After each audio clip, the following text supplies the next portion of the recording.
O presidente Hamilton Mourão foi uma das primeiras autoridades ontem a ter contato, mesmo que à distância, com o presidente Jair Bolsonaro, que permanece no hospital depois da cirurgia em São Paulo. Mourão enviou uma mensagem a Bolsonaro repassando todos os últimos dados com relação à situação lá em Brumadinho, Minas Gerais. Ele havia informado que os 3 ministros que estão acompanhando de perto a questão estariam hoje em São Paulo. Os ministros de Minas e Energia, Bento Albuquerque, do Desenvolvimento Regional, Gustavo Canuto, e do Meio Ambiente, Ricardo Salles. Por conta da recomendação médica, no entanto, o presidente Bolsonaro ainda não pode receber visitas. Olha, não tem, se eles não vão é porque o presidente ainda não está podendo conversar e ele precisa ficar num repouso maior. Até eu estava com a ideia de ir na sexta-feira e a família me pediu para que eu só fosse semana que vem.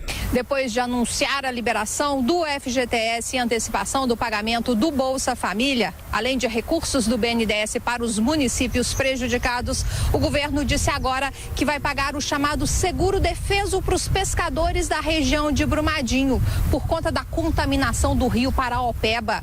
O Ministério da Economia informou ontem também que o orçamento deste ano para ações de defesa civil chegam a 800 milhões de reais. Dinheiro que já estaria pronto para atender demandas emergenciais de assistência às vítimas, fornecimento de cestas básicas e alojamentos, por exemplo. Segundo o Ministério, esse valor pode aumentar caso seja necessário, dentro, no entanto, das competências aqui do governo federal.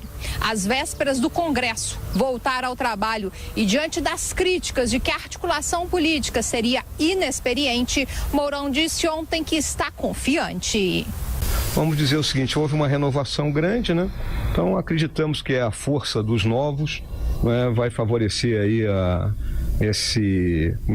o entendimento do Congresso das responsabilidades que eles têm perante o Brasil.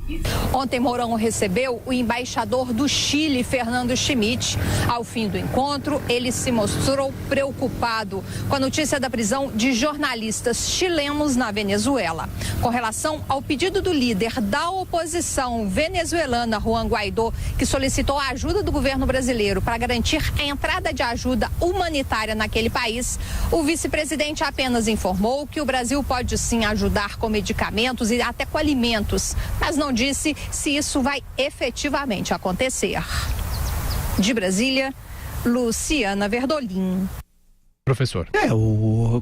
Rapidamente, né? A questão da Venezuela, o governo não é caminhando, o governo brasileiro, entenda-se, está caminhando muito bem, fazendo o que é para fazer na questão diplomática, tem a questão da presença do Grupo de Lima, está seguindo o que é correto tal, e há um isolamento diplomático por parte da Venezuela, né? Então, o que o vice-presidente disse é que como é que o Brasil está encaminhando tudo isso e nesse sentido está encaminhando bem. Só para fazer um registro, porque afinal a questão de Brumadinho é um impacto tão grande e não pode ser esquecido, o governo federal tem de sempre ser lembrado comparações. Eu acho que comparação ajuda muito no campo histórico, político e tal. A diferença, nós já falamos diversas vezes, mas você tem sempre de reafirmar, né? A diferença da ação da tragédia de Mariana, presidente Dilma, e agora do episódio Brumadinho.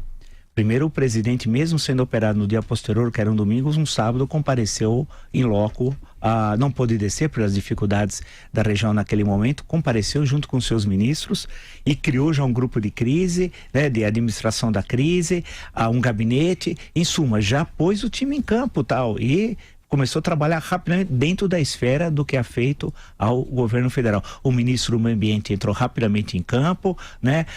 Então isso é uma coisa que chamou a atenção, a mudança. Então isso tem de ser registrado, não é uma permanência, é uma mudança. Agora, há outras questões que são afeitas à estrutura legal do país, ao papel das agências. Isso já é uma questão muito mais complexa, a futuros licenciamentos, né? E como agir em relação a esse problema grave que o país tem, e o país escondia. Ninguém estava preocupado com a questão das barragens, do caso especialmente da extração mineral, desde o episódio de Mariana. Quer dizer, o Brasil teve esse choque que foi apresentado por problema agora, né? E os números reais estão aparecendo, né? Agora nós sabemos o perigo representado pelas barragens. Sim, sim. Já.